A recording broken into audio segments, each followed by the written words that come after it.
Well, as they say, there's seats up front. Come on up. Dean Roland England has asked that we begin. And so we will. I'm Chris Ronayne, a graduate of the Levin College of Urban Affairs here at Cleveland State University, and am very, very happy to be part of the convening team of today's special event. And I want to thank in advance Dean Roland England for hosting us. Thank you, Dean. Let's give him a round of applause, bring everybody together. Appreciate your work here, Dean England, and I want to say I think this idea of an annual lecture on the future of urban planning is a wonderful idea, and I think it's particularly special that Norman Krumholz will be our named honoree as this lecture series goes on through the years. How many studied under Norm Krumholz? All right. How many of you consider yourselves students of Norm Krumholz no matter? Yes, that's everybody. I had the pleasure to be Norman Krumholz's graduate assistant, and they were academically the best years of my life. I often say in undergrad I felt at a different school, not to be named, the door wasn't always open, and I felt at this school, and particularly with this professor, the door was always open, and that goes on and on and on in life. How many of you are with the Bologna Lunch Club? Yes, we're all students of Norm's in the back rooms right up here. We've convened over the years just having lunch with our buddy. And how many of you worked at City Hall with Norm Krumholz? Yes, so thank you, City Hall expats. I mean that he has just been, for all of us, obviously in this community, a go-to resource on the way we ought to do our planning work and the way we ought to sort of work on our community revitalization efforts. And the idea of a lecture named The Future of Urban Planning, Dean, is a great idea, and it will be an annual event, and we will be raising money for it to bring in more speakers like Susan Feinstein into Cleveland State University. But if I think about the word future of urban planning, I think we all know Norm came here 50 years ago, and for him, he was speaking about a future that is now, literally, with equity planning. And perhaps the work we all know needed to be done when he arrived in the late 60s and the 70s, the 80s, the 90s, the 2000s. And we'll talk with Susan about whether it's actually taken hold even today. But for us, this concept of equity planning that he was talking about literally 5 decades ago is now fully in the narrative. The narrative, whether it's in practice, we'll talk more about. People don't see it as such an elusive concept. That's Norman Krumholz. That's your work and your legacy, Norm. And I know you don't deal in legacies and that kind of currency because your work is present right now as we speak, still writing books and practicing the practice of equity planning. I want to say to Andy and Laura, Ron, family, welcome back. Norm's family is here today. And I want to say a special hello to Helena Koenig, who comes from Bethesda, Maryland, with her son Ben, who's here today. Helena met Norm in 1953. Where are you, Helena? Welcome, welcome. There's a special welcome on Norm's 91st birthday. He and I and Andy and our friend Debbie Berry had lunch on his 91st birthday this summer in June. And I said, you got any news? It's new. He's always got news. But this one threw me. He said, I got a girlfriend. That's Helena. So he's a very special friend. Welcome. That was great news. And we had lunch and went over to the History Center after lunch. And I'm very glad that for students that aren't always in Norman's world and always here at Urban Affairs and at Cleveland State, I'm very glad that people all over Cleveland will hear more about equity planning because our friends at the History Center at the Western Reserve Historical Society and University Circle decided, as they should have, to showcase Norm's work in concert with the Stokes exhibit that is permanent at the History Center. So the words equity planning and the one who really is the dean of it is in perpetuity at the History Center. And I know you saw that, Helena, but it's great that that is now a permanent exhibit in the collection at the History Center. So congratulations, Norm. I could go on, and I think most of you know about Norm and his legacy of work. He's going to introduce his friend Susan in a minute, and we're going to have a talk further about what this all means today. But Norm, as most of you know, worked under 3 mayors was brought here under the Stokes administration, came from Pittsburgh, had done planning work both in Pittsburgh and Ithaca, and worked through the mayoral administrations of Carl Stokes and Ralph Perk and Dennis Kucinich. Three very different mayors who all had, I know you City Hall folks know well, three very different perspectives. I think Norm was a thread, though, that brought that city work together through those administrations. And I know if they were here, they would be speaking to the contributions that Norm brought to the work of the city of Cleveland that was really seminal for our city in terms of how we look at a city, not just in its brick and mortar, but more importantly in its people. And so early on, he was the champion who defined equity planning and presented it to us. And I'll say anecdotally, we used to be in a school next door in a little red brick building that's not here anymore, but fortunately there's a street now that bears Norman Krumholz's name. It was dedicated on his 90th birthday, called Norm Krumholz Way. And you, me, or someone else? Oh, okay. That's Susan's ring.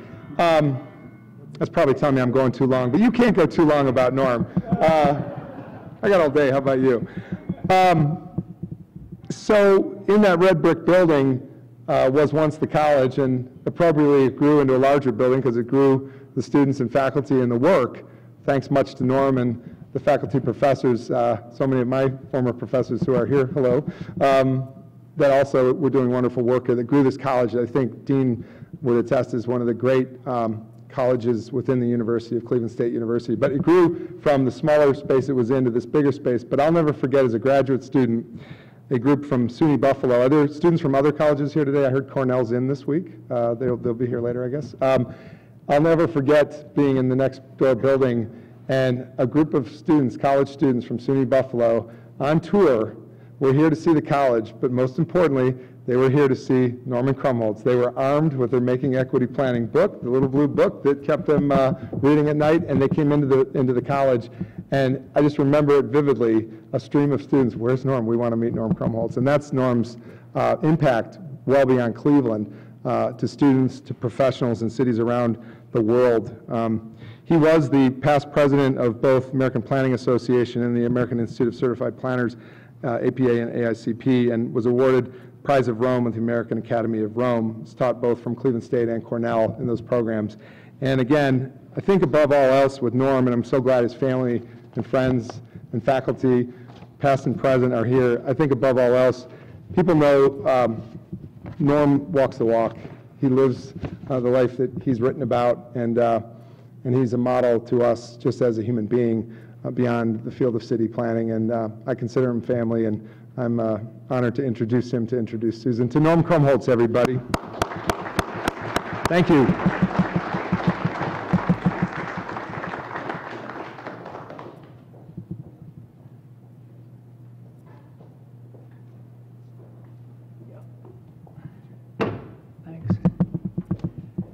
Thanks very much, Chris. Chris Ronayne is the ultimate guy who you really want to introduce you.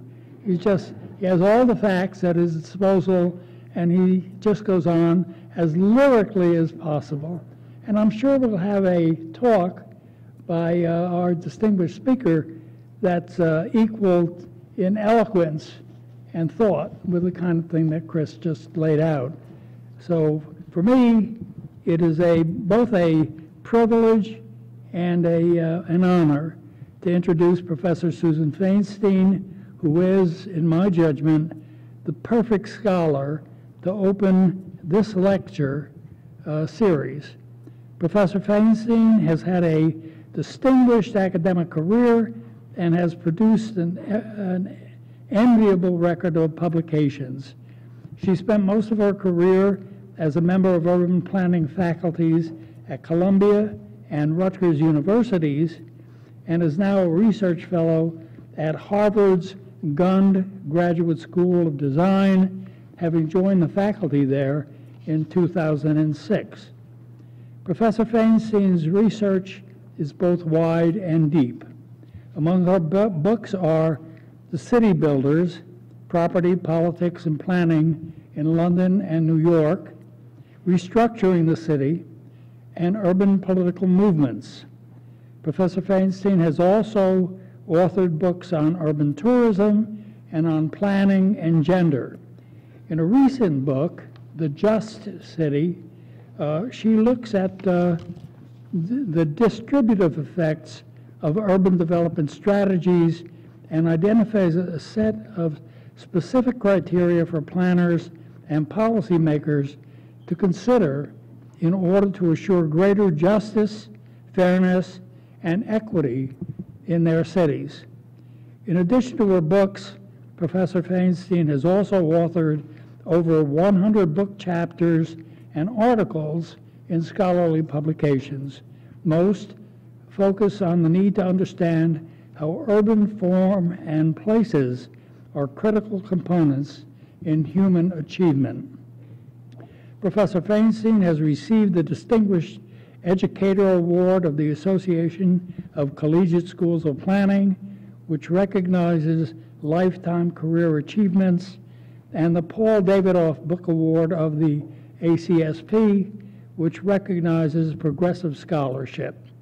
On top of all these honors, she is a graduate of Shaker Heights High School with deep, deep roots in Northeast Ohio. Professor Susan Feinstein.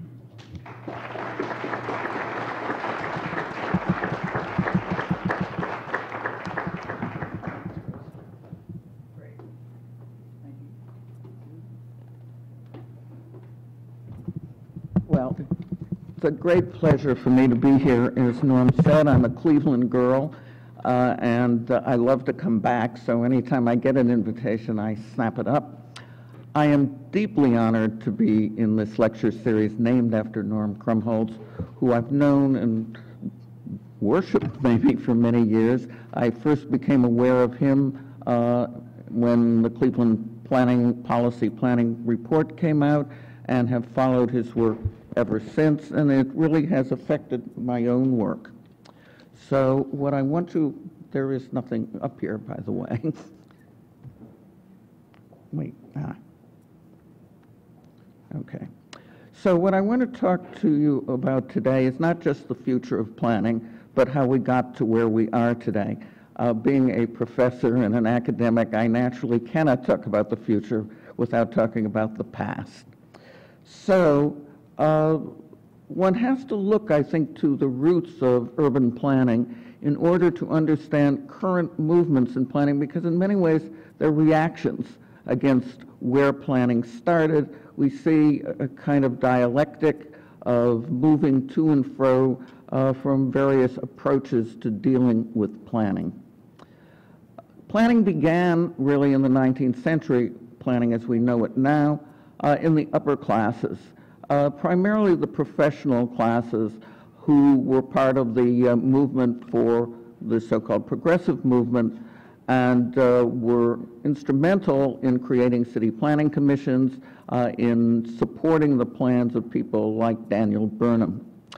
There was a strong reaction to the industrial city in the West, which we all maybe mourn the loss of manufacturing in Cleveland, but I remember as a child looking out at the flats and seeing nothing but smoke, that it was not a salubrious environment, and I suspect that the life expectancy of everybody here, including me, has been shortened by being exposed to it. Because this physical appearance of the city was so obvious, planning tended to focus simply on fixing the physical form, with somehow a view that if you fix the physical city, all the rest would follow. There was also a quest for comprehensiveness. Everything was related to everything else, so in order to deal with the problems of the city, you had to deal with the whole city, not with just parts of it. Now, if you really look at the physical designs that were and still are promoted for dealing with urban issues, there are three basic models, that of the city beautiful, that of the garden city, and that of what you might call organic development, or associated with that also is historic preservation. It takes on different surface appearances at various times, but these three basic models, I think you'll are very enduring.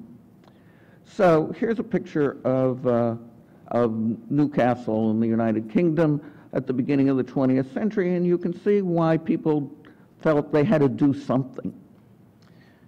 And at the same time, of course, in the developing world, there's also a very strong feeling that you have to do something about informal settlements.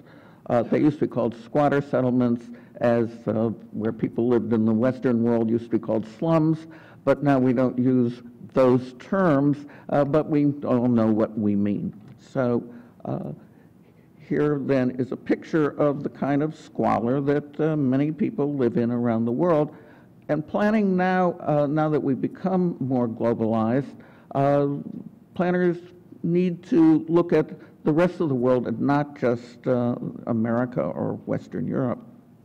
Now, the City Beautiful became implemented throughout American cities.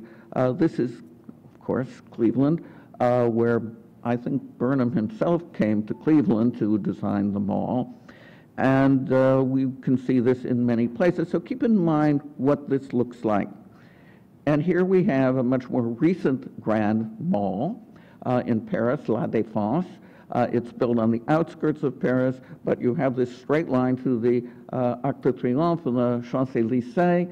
And it's really, when you think about it, the same thing. It's just different kinds of buildings. It's modernist, but it's a lot of barren concrete and a view that if you can somehow create imposing buildings in a symmetrical way, that this is the way to create a good city. Here I have spent quite a bit of time in the last 7 years in Singapore, where I've been a visiting professor. Singapore is a very interesting place for planners because it does many things right. But one of the things it does that's right is it builds an enormous amount of public housing, per capita more than any other place in the world. But it certainly conforms to this same model of the City Beautiful. Higher rise, but everything is symmetrical that they build new. Although also interesting, in certain ways it conforms to the Garden City model as well. Oops, that's the wrong thing to do.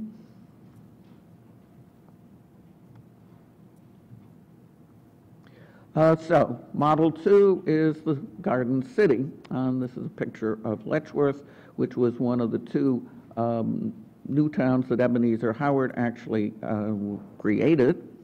And this is the model that we see again and again in new urbanism. This was a picture I took in Chicago, but it might as well be any of the places. Dennis Keating took me on a tour of Cleveland today, and Cleveland has replicas, more or less, of this same model. And this is Soweto in Johannesburg. So one of the ways in which they attempt to deal with the issue of squatter communities is by building new urbanist communities, although here they build it behind barbed wire. And this is the suburban model, which we see, of course, the gated communities throughout our world, throughout the Western world, but it's all over the place in China and India and South America as well. Though the suburbia in general took the model of the Garden City, Shaker Heights, of course, being the exemplar of it, but removed the commercial parts from it for the most part. Ebenezer Howard's model was to have industry on the periphery and retail at the core, but most suburbs forgot about those aspects and just built housing. But again, it's the model of the houses within a garden setting. Now, the third approach, organic development, here is an example from Chiang Mai in Thailand of an upgraded squatter settlement. And much of the controversy over how to deal with informal housing is, well, do we tear it all down and build either new urbanist dwellings or towers of the sort that they built in Singapore? Or do we, in fact, try to work with what's there and simply improve it? So this was an example of that. And then there's the effort because one of the questions is, okay, you're building anew. How do you create organic development that Jane Jacobs wanted? Or do you simply work with what's there? Well, Gabriel's Wharf is a section on the south bank of the Thames in London, and they built this originally, I think, as something temporary, but then made it permanent, while Jackson Heights, Queens actually is an organically developing street of the sort that, for you familiar with Jane Jacobs' Death and Life of Great American Cities, this is the kind of development she would applaud. But how much of this can we have, and what do we do when these storefronts and ethnic restaurants can't stay in business? Then, of course, there is always the pressure for economic development. I just was reading about how building, I forget what, but some project somewhere, a mega project, and it stated it's going to create 27,000 new jobs. And one hears that, of course, all the time. So you build buildings and somehow businesses will come and populate them. And then this other picture of West Palm Beach, another way of promoting economic development is to build what has come to be called a lifestyle center.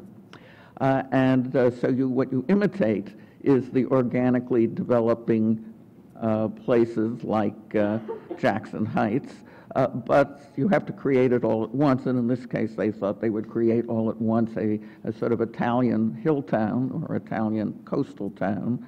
But what you really have is a shopping mall behind these varied facades.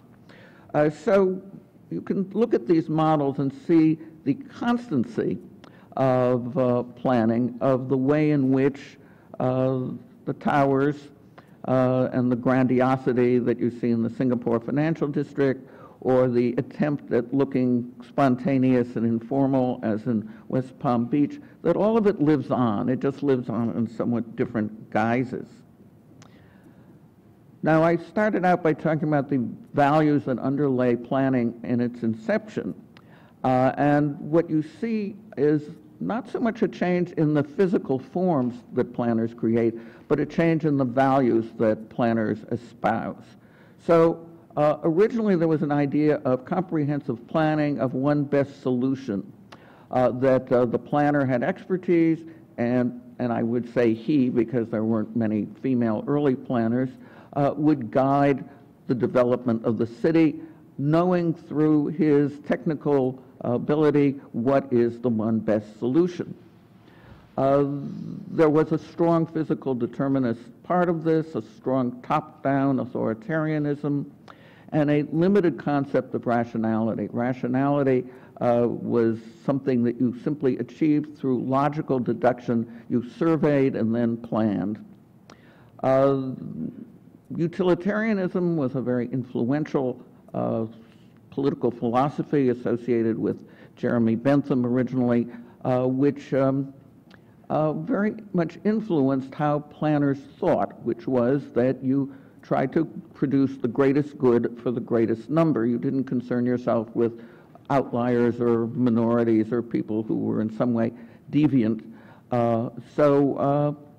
This continues, and this is what most of this smart city database-oriented current trend in planning is derived from, that we now call it cost-benefit analysis. We quantify it.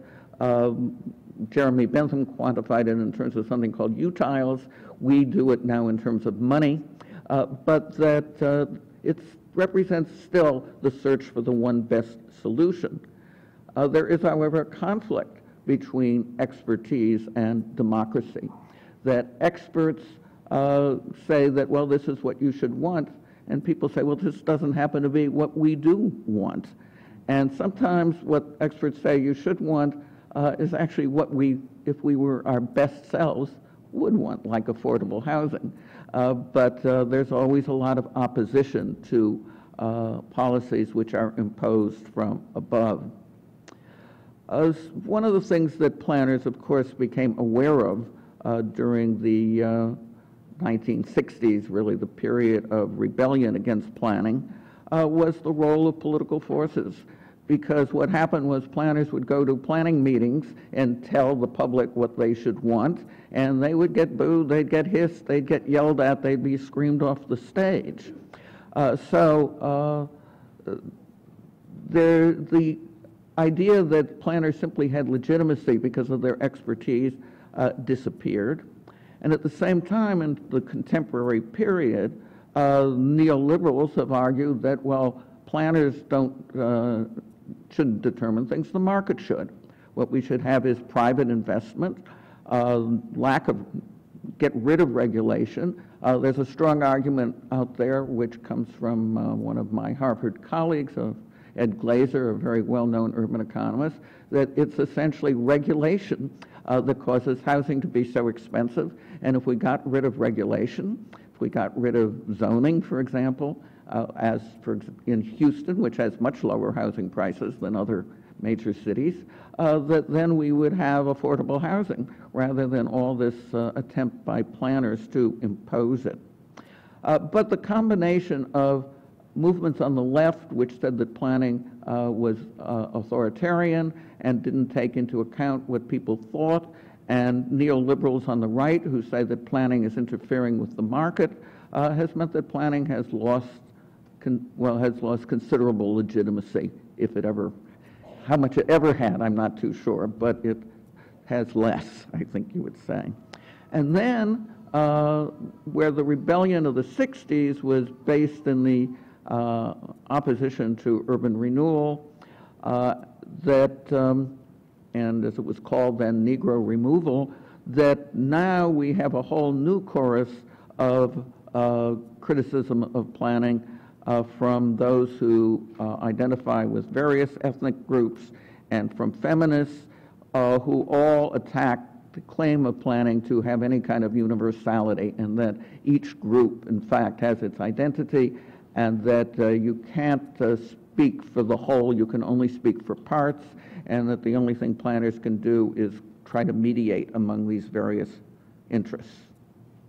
So out of all of this, we have the contemporary approaches, of which I would say there are four main ones. First, and I'll go through them in greater detail.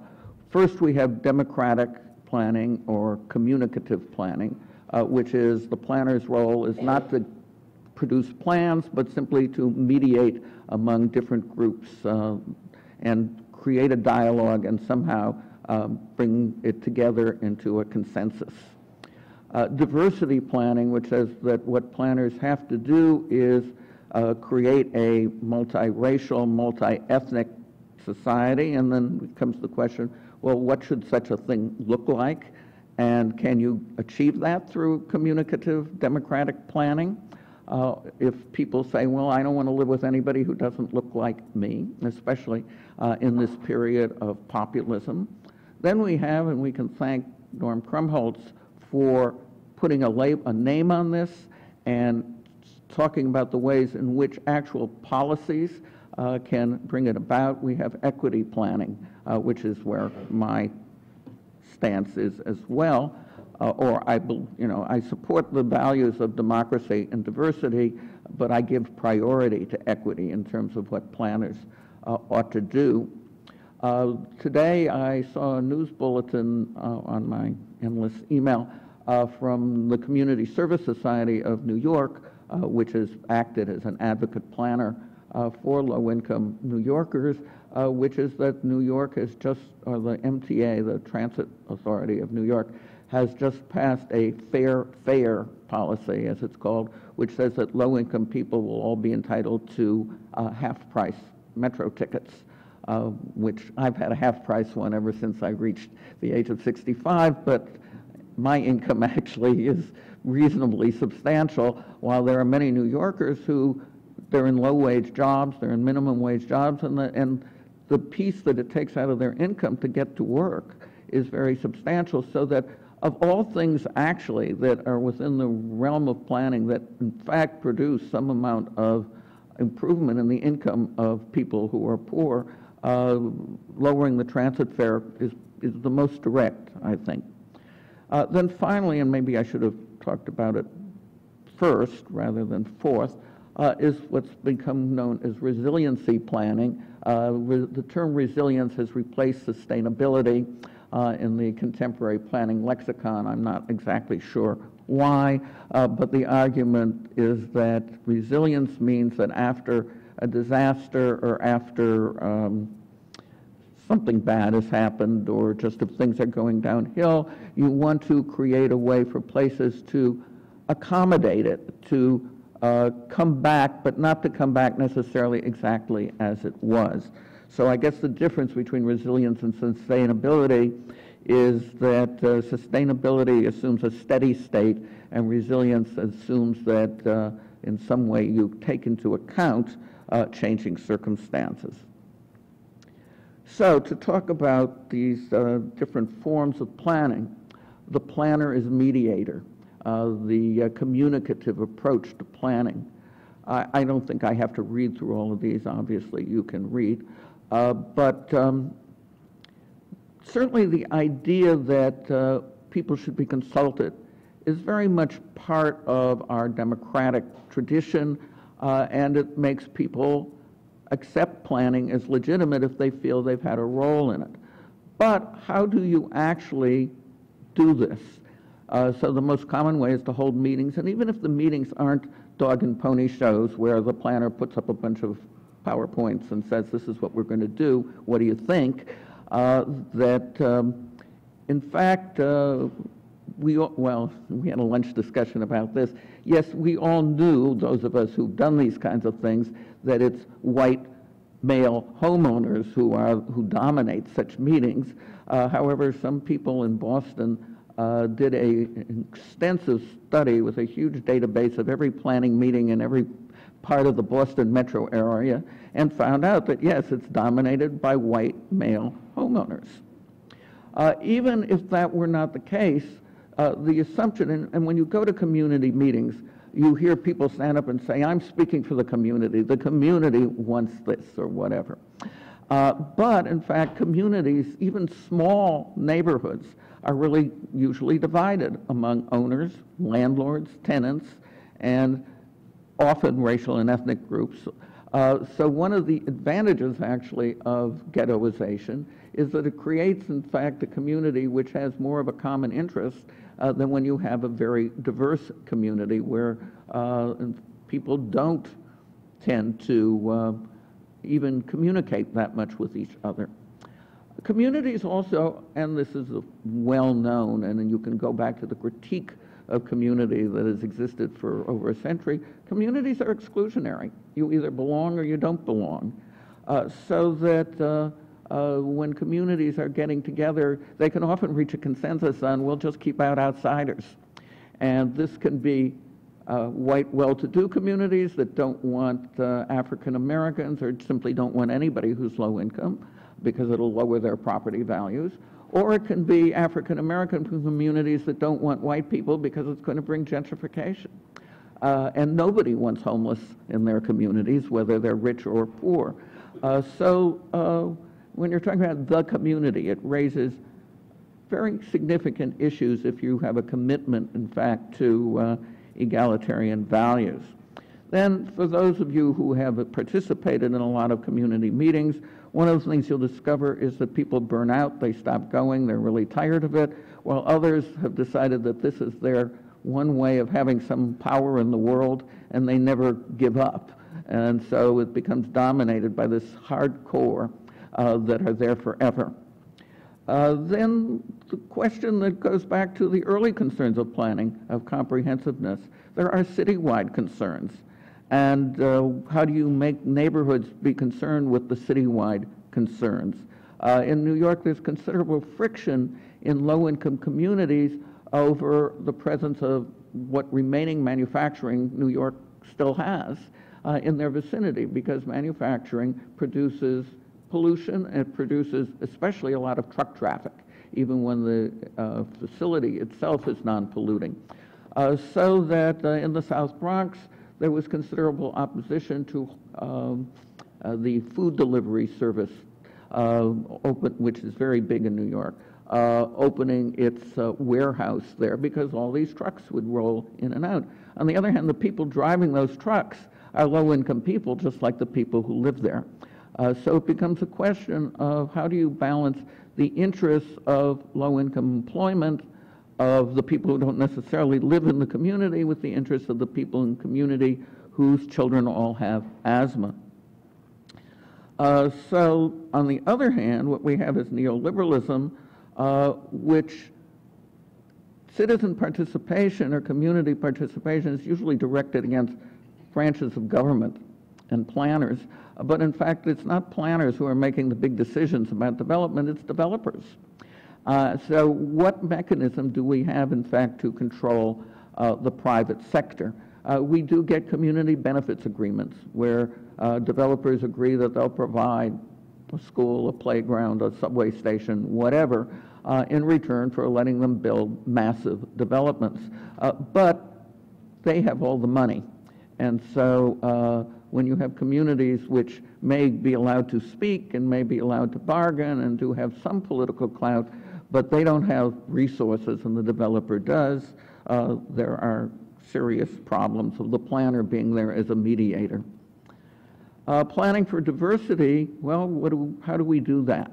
And this is where planning right now is, on the one hand, planning mega projects where the developer holds all the real cards. Planning for diversity, we want to overcome ghettoization and segregation, but how do we do it? The Moving to Opportunity, so-called program that the federal government sponsored, well, not everybody wanted to move. And in fact, many people don't want to move because their networks are where they are. Ed Gatz, who teaches at the University of Minnesota, has done some very good work on how Moving to Opportunity, which, by the way, neoliberal economists just love the idea of this because what you have is people being able to set their own agenda, so to speak. So you give them a voucher and say, move to a suburb. And otherwise you don't control them, you don't tell them what to do. But they may not want to be hope-sixed out of where they're living or moved out of their community. And many have moved back. Even though the studies show that those who've moved out have in certain ways prospered, they also show that a lot of people move back to where they were because that's where their friends are, that's where the social services that the system are. So Moving to Opportunity, demolishing public housing and replacing it with mixed income are ways that are disruptive of people's lives. Jane Jacobs thought that mixing uses would produce social diversity. However, there's really no evidence that supports that view. Mixing uses may make a more interesting city, but it does not do anything really towards producing a more socially mixed city. Flexible zoning is, I think, one way in which planning has changed for the better and which allows uses, if not to develop purely organically, to say, okay, we're not going to say that this area is only going to be residential and that area is only going to be commercial, but that we will let development take its course and simply legislate what the street widths and the building forms, but what's in them is in a way up to the market. One of the problems of planned diversity, of saying, well, we're going to, in fact, upgrade Harlem so that it has a more diverse population, and we're going to upzone it so that there are luxury condos mixed in with tenements, is that it does produce gentrification. So how do you have planned diversity without gentrification? One of the ways in which the context of planning has changed is planning used to be seen very much within a local and national context. But now we have a globalized context, and we have enormous change in some cities, not so much Cleveland, but certainly the city, New York City, and all the coastal cities really, is these waves of new immigrants. And think a little, by the way, of the term citizen participation. Well, we are talking about a lot of people who aren't citizens, and they aren't going to be showing up at community meetings. They are lying low, and how their needs are addressed is another question. So, in a certain way, the approaches of creating diversity represent a move back to top-down planning, where we have decided that diversity is a good thing, and so even if people don't want it, they are going to have it. On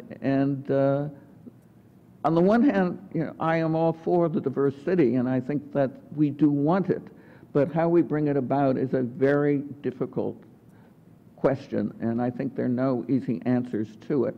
Iris Young, who was a philosopher, died sadly at a rather young age, and she's the only formal philosopher I know of who taught in a planning department. She taught at Pitt.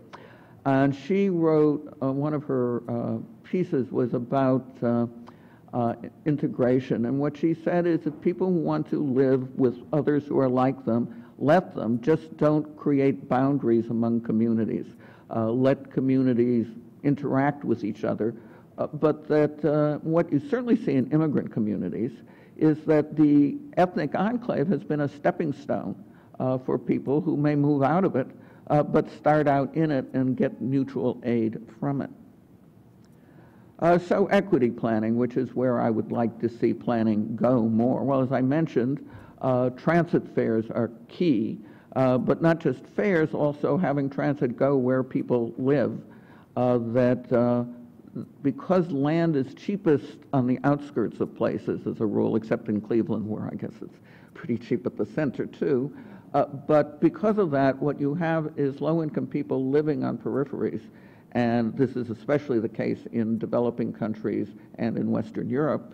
And so these also tend to be the areas least well served by transit routes. So that in terms of planning transit, one of the things is as jobs have decentralized, there's a tendency for the transit routes all to go into the center. But developing transit routes that connect peripheral places becomes an important goal for equity planning. Affordable housing, most obviously, everywhere. And when you're talking about homelessness, you're not talking just about housing, but you're talking about supportive services. So that the development of public services for low-income people, the development of cheap transit, that these are key areas where planners can, in fact, at the local level, create more equitable cities. The equity planner can work inside or outside government, and for many of you, the future of planning is not working as a government planner, but working for a community development corporation or for a planning consultant. I've been writing a paper with a fellow who works for something called, I think it's called XYZ or some Studio WXYZ. But at any rate, their role is to be the intermediaries for the development of community plans. So they met with the people in East Harlem over a period of quite long time to develop the East Harlem Neighborhood Plan.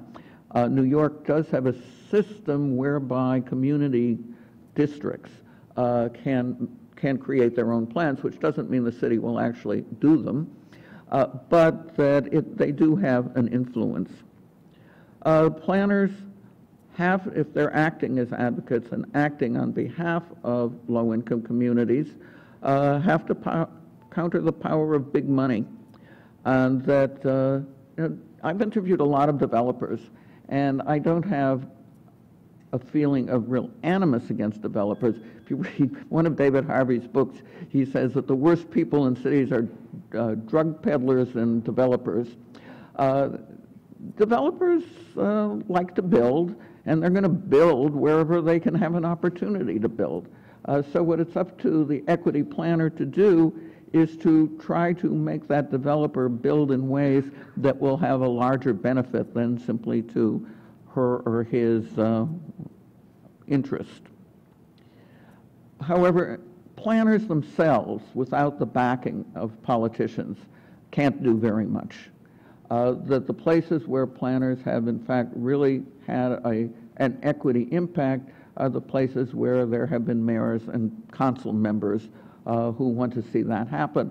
And so in some way it comes back to a different kind of citizen participation. It comes back to having the voters vote in people who in fact are genuinely progressive and do press for solutions which are equitable, for planning which is equitable. So resilience planning or environmental planning or sustainable planning or whatever you want to call it is a very double-edged kind of planning, even though this is where I think a lot of money is now going. The Rockefeller Foundation has been financing chief resiliency officers in a bunch of cities. I don't know if Cleveland has a chief resiliency officer, but New York certainly does. And this is a kind of return to the early days of planning and of technocracy, of saying, well, what we have to do is run a lot of data through a lot of computers, produce a comprehensive strategic plan for resilience, and that the other way that this is being hyped is so-called smart cities. Well, smart cities mean a lot of people who know how to crunch numbers, but it's not always clear once you crunch the numbers what it is you really ought to do, but they can justify it and do justify it by their numbers. I had the experience once of speaking, well, there were two keynote speakers at this joint conference of the American and European Schools of Planning in Dublin. And so I went through my spiel about the problems of resilience planning and what it's disguising in terms of, in fact, moving away from ideals of equity and toward, this concept of using technical criteria to decide where you're going to put what.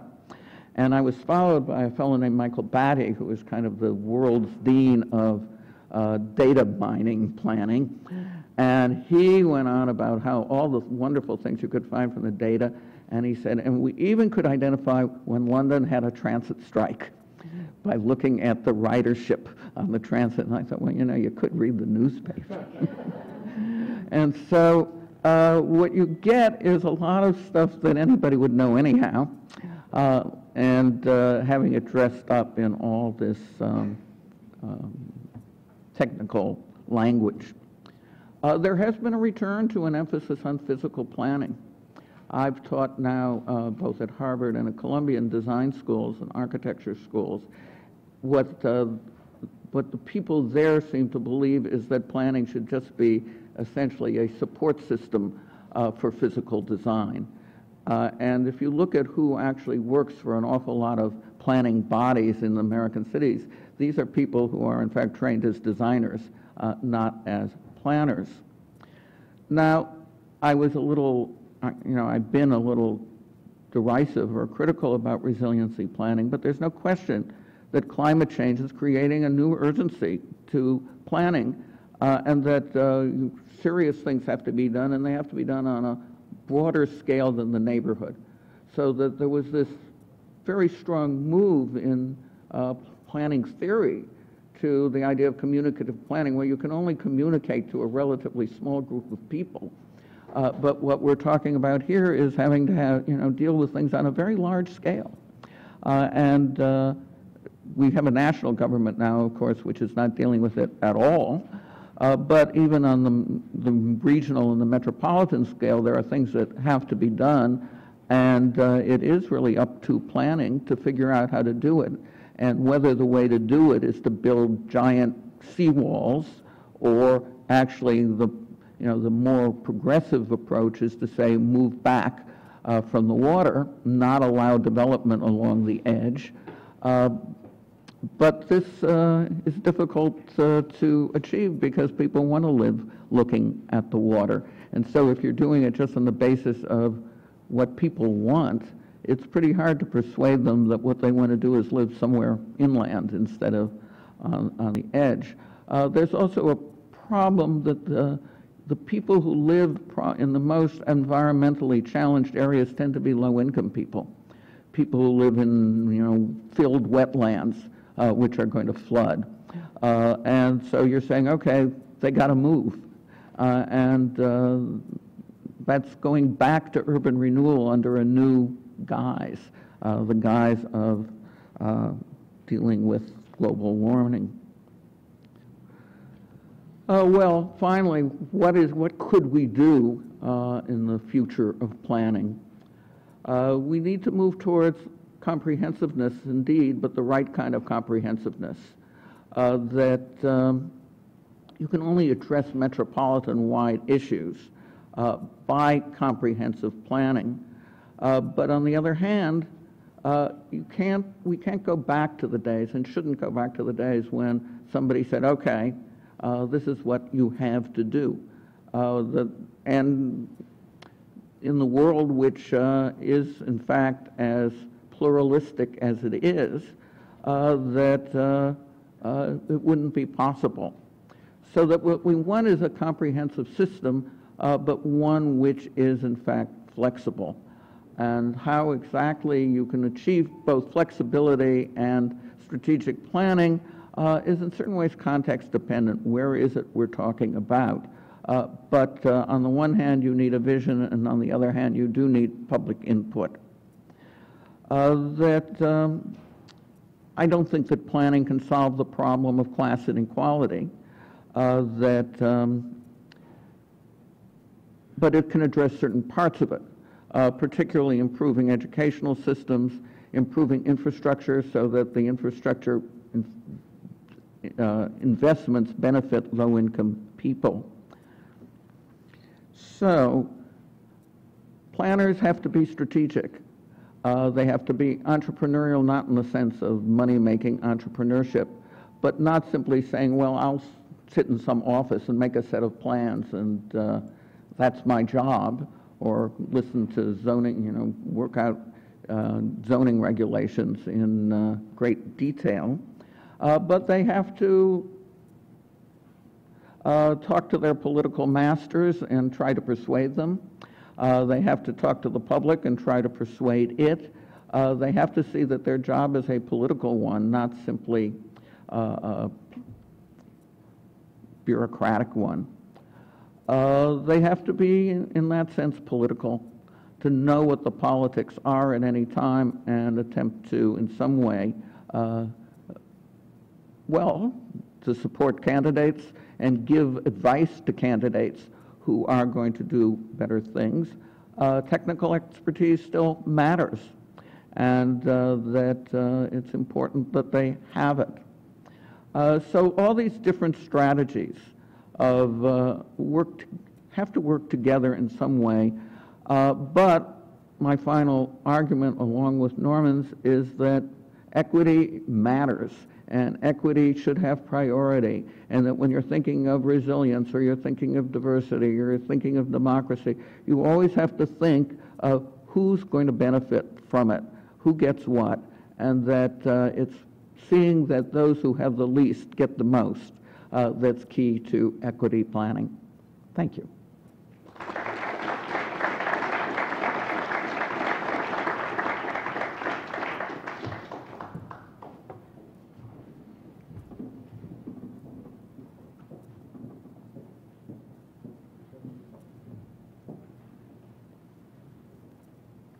Thank you again, Susan. We've got a few minutes for a dialogue Q&A.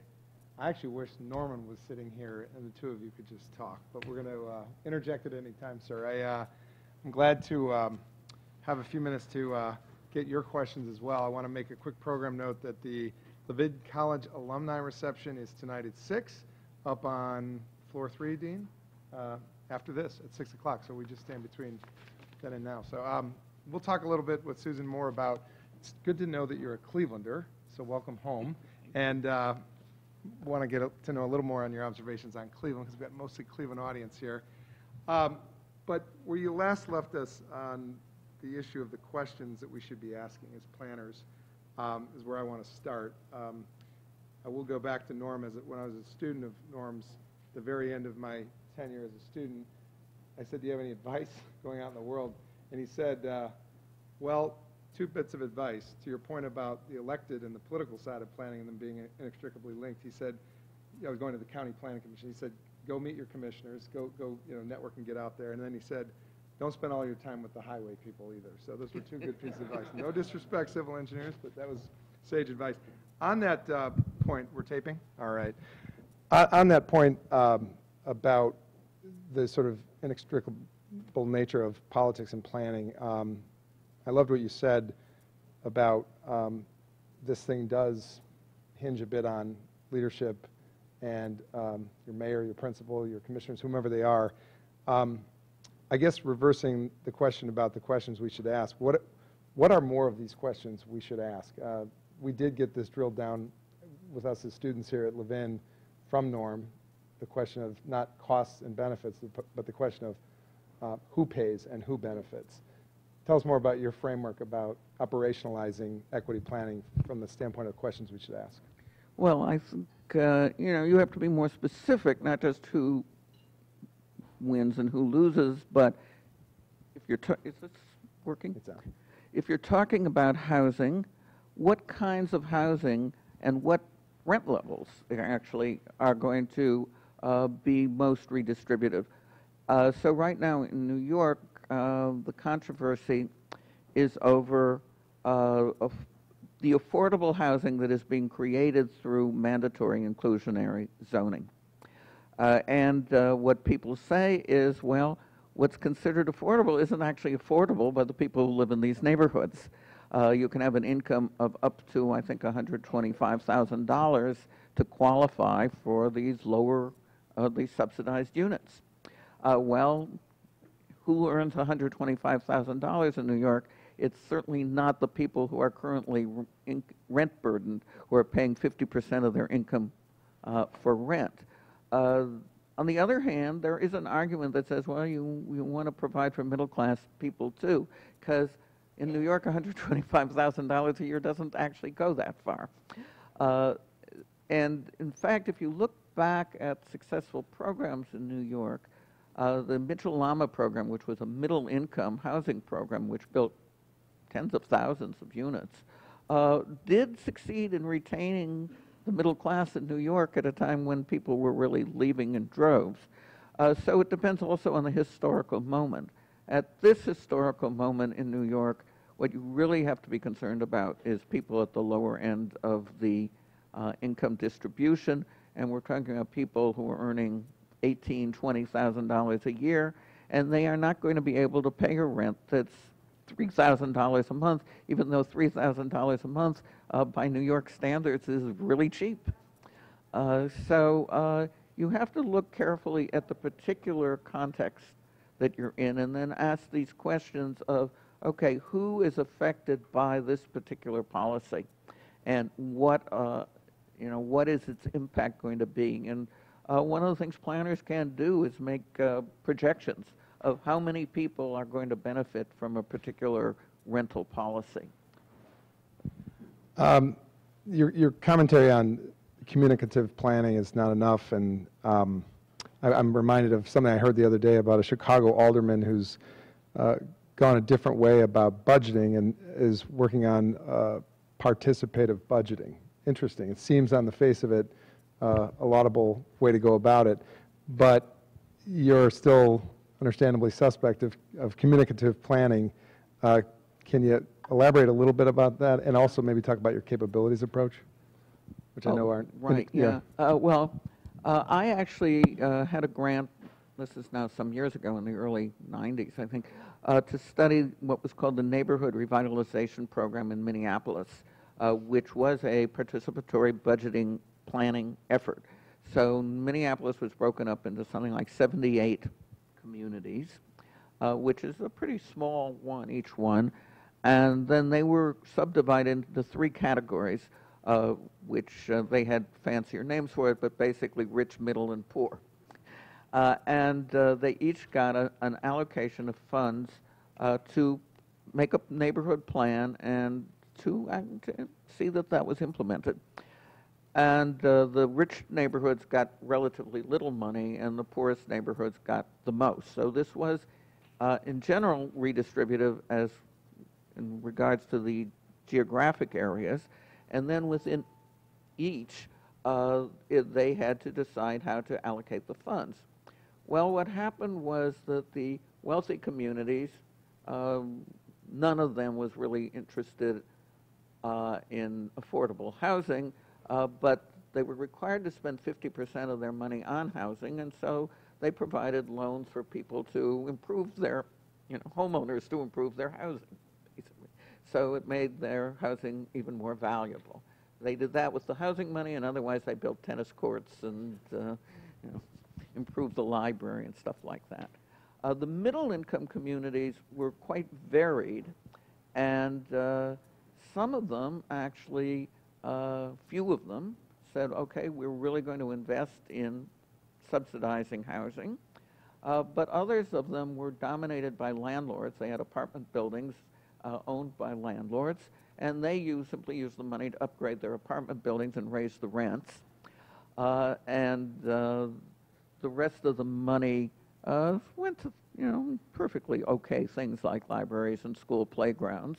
But what you saw at the community meetings was that these community meetings that were in the upper class and middle class communities were dominated by homeowners, no question.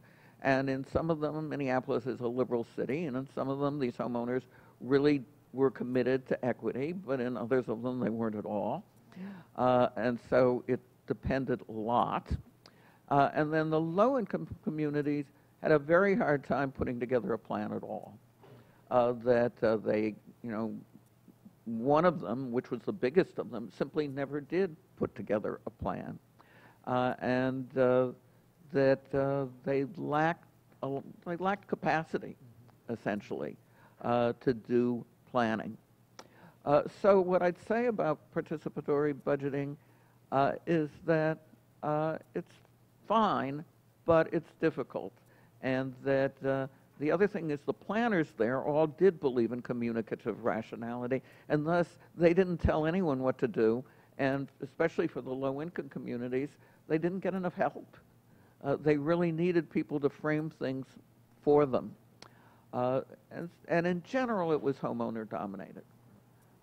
So, and one other point I want to make, in terms of the East Harlem Neighborhood Plan, which does provide for affordable housing and for upzoning, that nevertheless the people in East Harlem said, we don't want any of this housing to go to people who don't already live in East Harlem. So they were exclusionary, not in the sense of racially exclusionary, but exclusionary in the sense of we don't want outsiders to take advantage of our neighborhood. It's an interesting dilemma. Let's talk about Cleveland a little bit, knowing now that you're a Shaker Heights native and been around Cleveland and back around Cleveland again.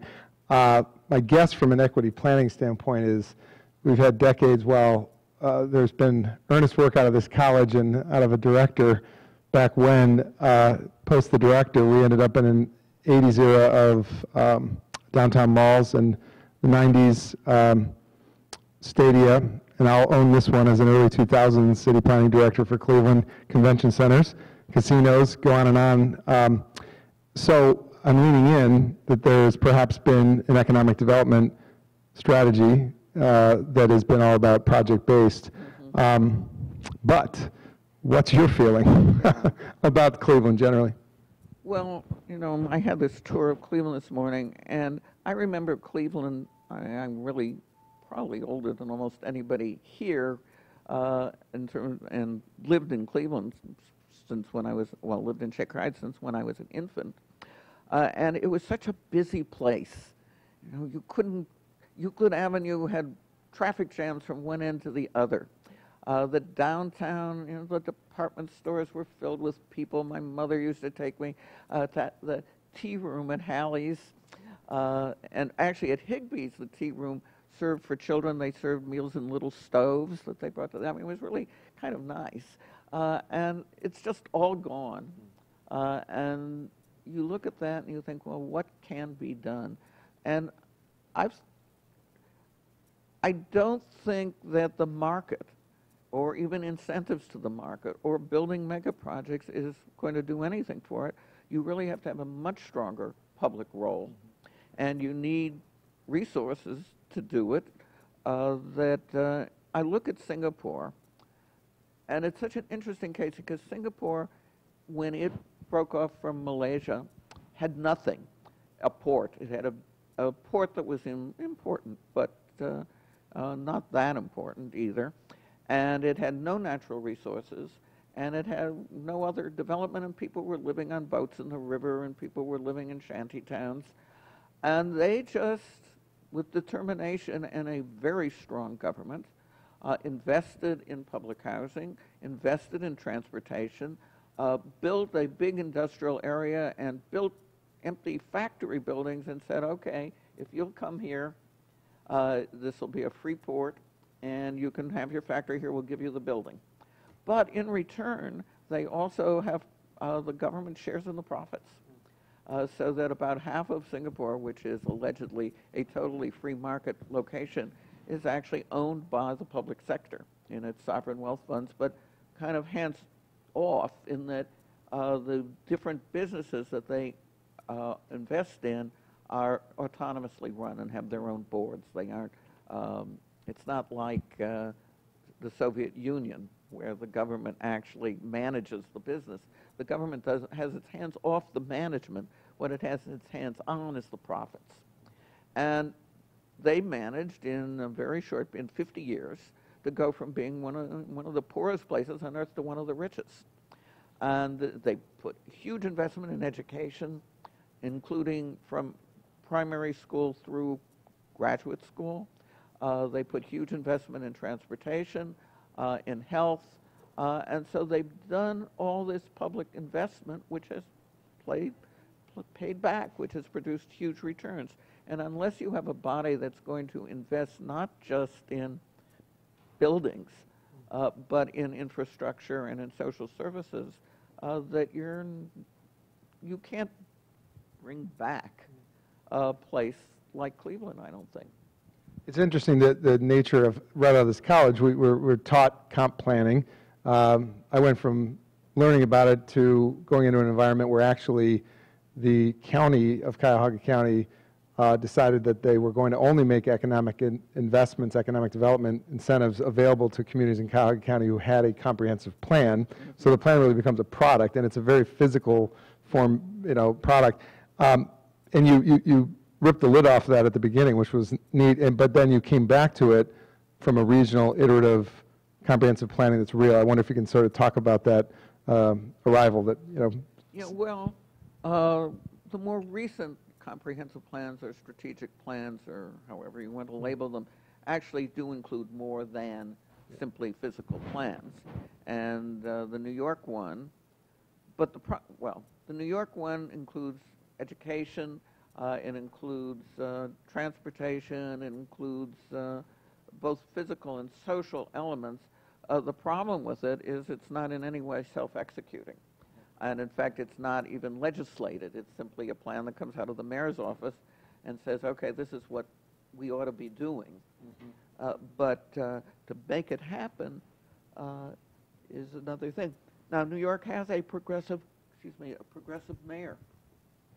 But he's in many ways politically not very astute. He alienates people in a big way, so that he doesn't get done a lot of what he wants to have done, and he and the governor fight all the time, which particularly makes not happen things that need to happen, of which the most important thing that needs to happen right now in New York is fixing up the subway system, and they're at a total stalemate.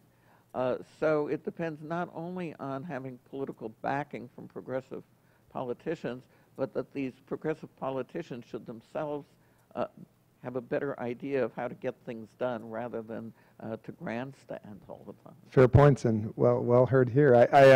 I do think for the students who aren't in Norma's everyday classes or of late in everyday classes with Norma, the policy plan that some of the city representatives worked on right here today was still seminal work, because it again thought about things in more of a narrative in a different way than just the brick and mortar comp plan. So something, again, that came out of Cleveland worth looking back to. I think your celebration of the news of 50% of the fare discount was great. There was a mayor back when, Tom Johnson, who ran a campaign on a 3-cent fare in Cleveland a century ago, as you know. But we had Eric Garcetti here to speak at the City Club from Los Angeles and spent a night with some of us out talking about what he's been doing in the Measure M program. When mayors get behind real initiatives that can really move the needle in terms of equity, it's exciting. I hope he considers running for president, but we'll see.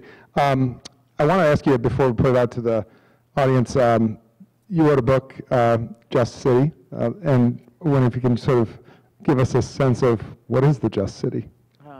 Well, the book started out by looking at formal philosophers who are the ones who talk about what is justice.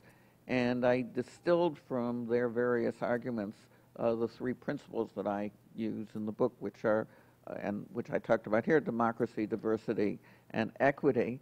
And then I said the problem with philosophy is it's very abstract. And so what does that tell you to do once you have these 3 virtues?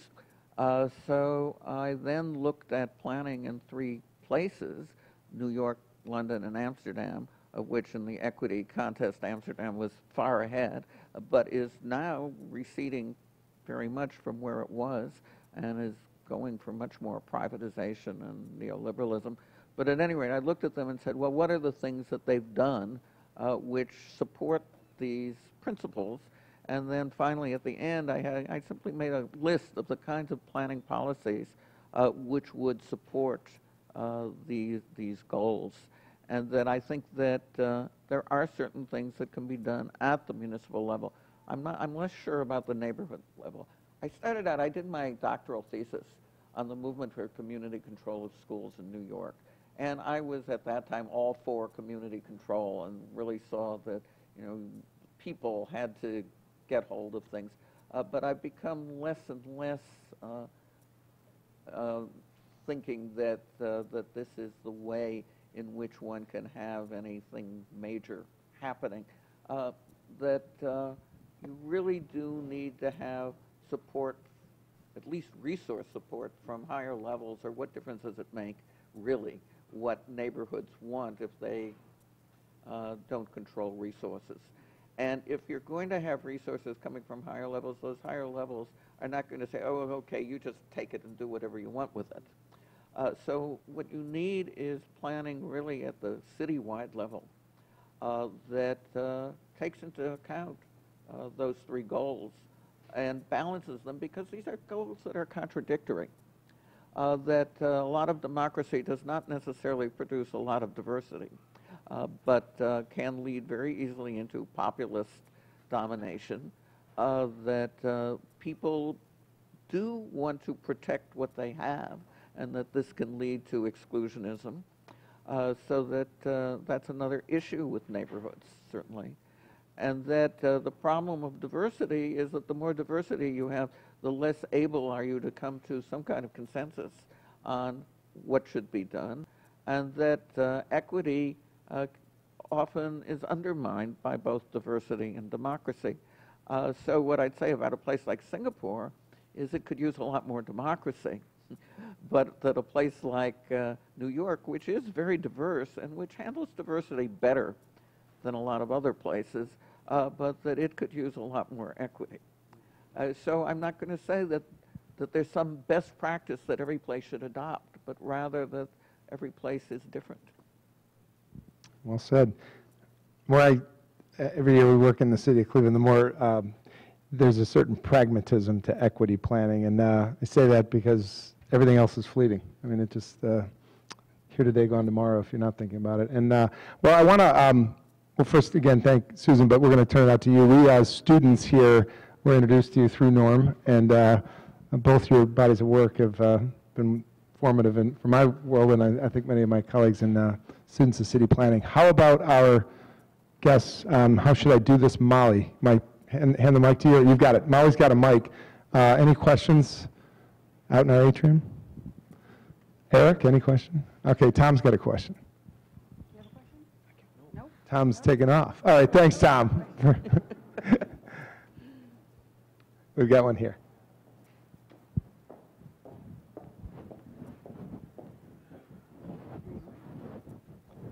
Thank you.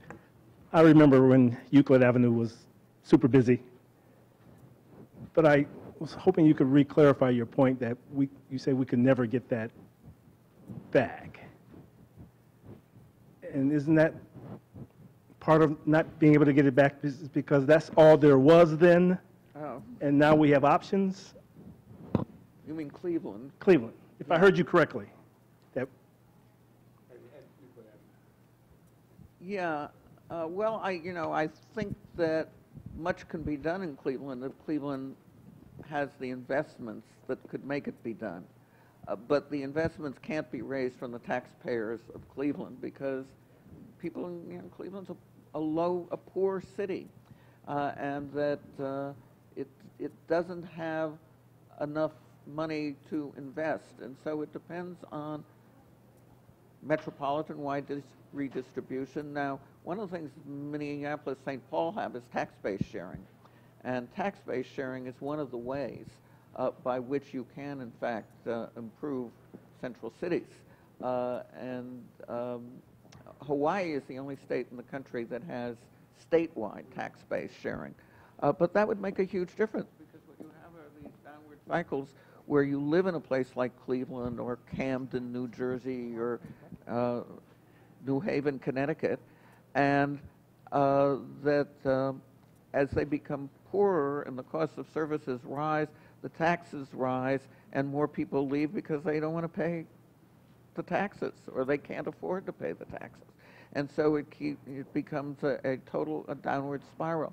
So the most important way of improving places like Cleveland or Baltimore is really that there has to be a way in which the wealth of suburbia comes into the central city. New York, in one of its really reprehensible political moves, in order to woo some upstate delegate or state senator, I think, eliminated what was called the commuter tax. New York had a tax on people an income tax on people who commuted into the city, and it no longer has it. Well, people in Cuyahoga County benefit from the existence of Cleveland and the resources that Cleveland offers them. They ought to pay more for it. And we do have a commuter tax, but don't let that secret get out that others abolished it, because it does help us. Will? Hi, good evening, and thanks so much for being here and for your remarks tonight. My name is Will Tarter. I have a question to something that you had mentioned earlier, and actually Chris alluded to it, about the balance of capital projects in trying to invest in capital projects, but the danger in relying on those capital projects as a way of trying to sustain economic development. Many of the arguments that I hear when we talk about investing in major capital projects as a means of rehabilitation or revitalization is that it's a means of trying to sustain tax income that comes in from those suburban communities that you alluded to earlier. So I'm wondering, do you buy that argument where if you invest in these capital projects that it will somehow sustain the revenue that comes in from those out-of-city taxpayers, or do you believe there's another methodology to get a better return on the investment with the limited amount of dollars you have? Well, one of the things I think is if the public put more money into good infrastructure, that there would likely be, that it would attract private investment rather than directly subsidizing the private developer. And so we have really very little evidence that putting all this money into these mega projects will produce economic development. A colleague of mine at Harvard, who's now at Michigan, Judith Grant Long, did a study of the effect of winning the Olympics had on cities, and what she found was that it had no effect on economic development. There was one example was Barcelona, and Barcelona used the Olympics as a method of redeveloping its waterfront, among other things. But Barcelona didn't pay for it. The Spanish government paid for it. So in a way, it was a method of getting national resources to all flow into Barcelona, which they then invested in infrastructure and cleaning up place areas that were polluted and so forth. And so it was well-targeted investment. But investment in sports stadiums, she's found, has no economic multiplier effect at all. So to some extent, it depends on the project and how the money is used. I looked at, when I did my book with city builders, I looked at the effect of these projects in London and New York.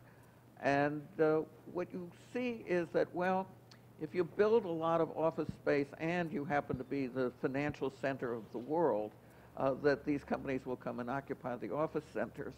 But they probably would build them and occupy them even if the public hadn't subsidized them.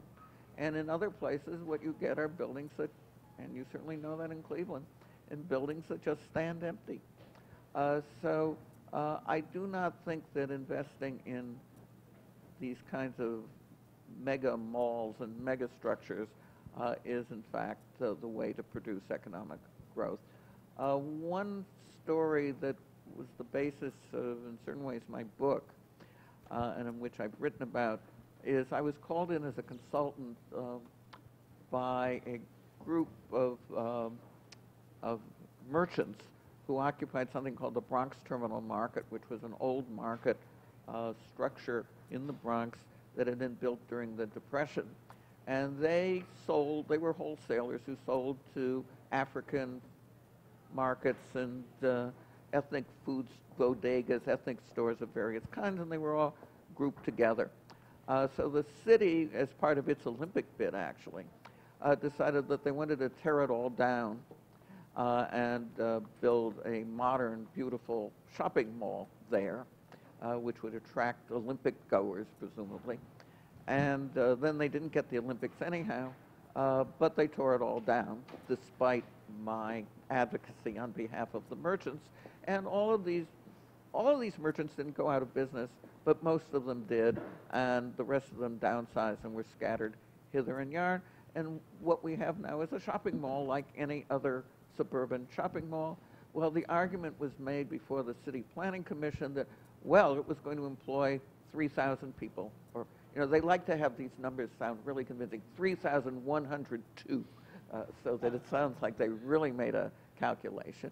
Well, of course, it employs maybe 500, and the difference is that previously it employed a lot of full-time male workers who largely didn't speak English and are the ones who are hardest to employ, and now it employs a lot of part-time female minimum wage labor. Now, I'm certainly not speaking against jobs for female workers, but when you look at the issues right now in an area like the South Bronx, finding employment for not well-educated men is a very, very big problem, and eliminating those jobs was a really evil thing to do. We got a question by Eric. Wait 1 second. You were silent about federal policy, and my perception is that there really isn't an urban federal policy currently, nor are there resources, nor there's much innovation. And it seems to me that that becomes a very important part of any neighborhood renewal, city renewal effort, certainly for a place like Cleveland. So do you have any thoughts about that? Yeah, well, I was please? trying to avoid the subject of the current national administration.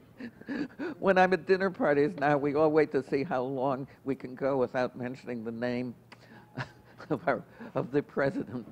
But back in the day, the Jimmy Carter days, there was something called a national urban policy, which actually did direct some amount of resources towards low-income neighborhoods.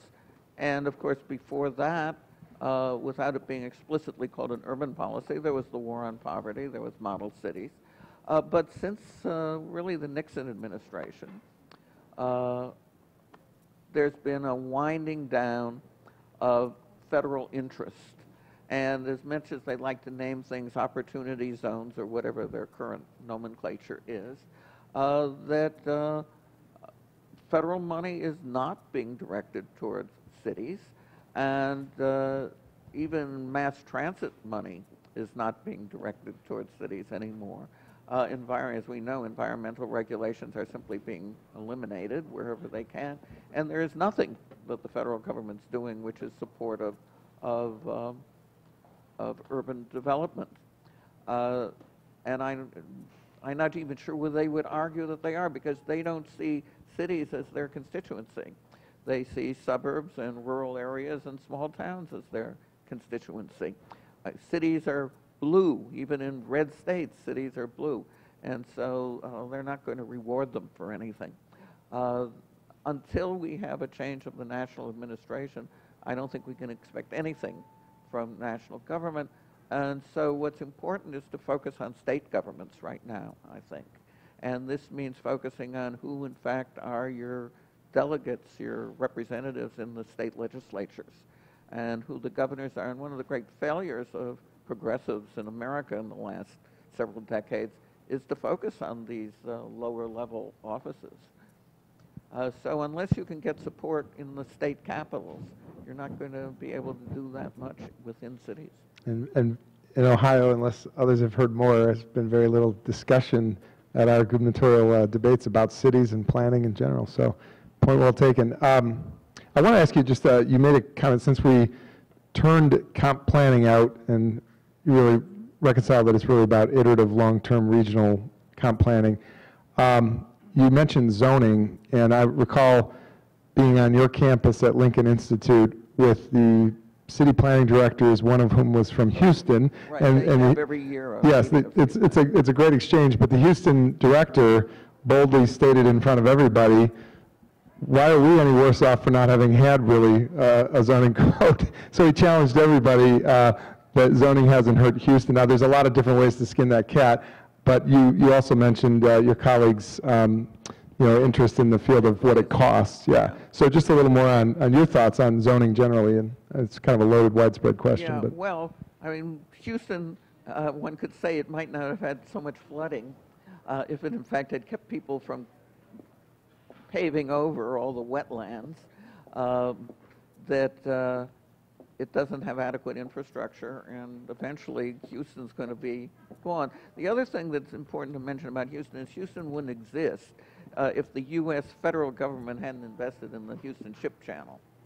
So that, I mean, what's totally irritating about these western states, which see themselves as so autonomous and self-doing, is that it was entirely federal money that created their prosperity. I think it's true that certain kinds of zoning do raise prices, and that zoning needs to be looked at in terms of equity, not just in terms of environmental preservation. That zoning is used often as a way simply of excluding people. So I don't totally disagree with that line, but on the other hand, I wouldn't put Houston up as a model. right, on a place-based, not as much reason to go there. Norm, this is a lecture series named in your honor, annual series. Thank you, Dean, for putting this together, the future of city planning. We're going to do this yearly. I wanted to ask, do you have any final points of view or thoughts you want to add? I hand you the mic. Thanks, Chris. Thanks. I just wanted to underscore one of the points that Susan made, which is really quite essential. Equity planners can be as bold as they like. If they don't have political support, their efforts are likely to be compromised or come to nothing. So the genius to see in the equity planning is the political piece as much as the planning piece. Somehow, the equity planners have to be bold enough to conceive plans that are equitably based, and smart enough or lucky enough to find politicians that will provide the necessary support and political funding. And that's right on the money. Let me just say one last word, is I so appreciate Dean Anglin's inviting me, and I've known him for years before he came here because he was a colleague at Rutgers, and to say again how honored I am to inaugurate the Norm Krumholz series. Thank you, Susan. Let's give a thanks to Susan and to Norm and to Dean Anglin. Thank you. Back to you, Dean. I'm going to say a quick word. These are national treasures, both of them, and I am so tickled pink that I've been able to attract Susan to come. As she said, we've known each other for years. She knew me when I was a little pup of a scholar and was very helpful to me. And so to be able to ask her to come and she accept was just wonderful. And so thank you, Norm, for all of you have done, and thank you, Susan, for being who you are. And thank you, Dean. We have a reception on the third floor immediately following, and I'm sure Susan would take a question or two if you didn't get one in that you wanted to ask up here. But I want to thank you for opportunity to moderate, and our two distinguished planners in equity planning and our distinguished dean. Thank you for today, and let's keep a good thing going annually with the Norman Krumholz lecture on the future of city planning. And thanks to Norm's family and friends for being here today. Thanks. Thank you.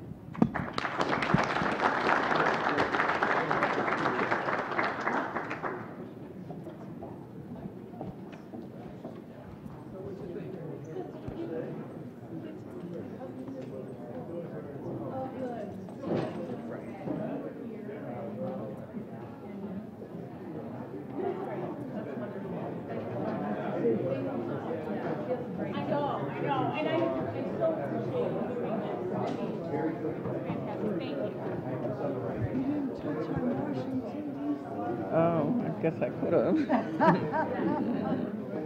So that was your phone, huh? That was Yeah. What's going on? So, that was fun.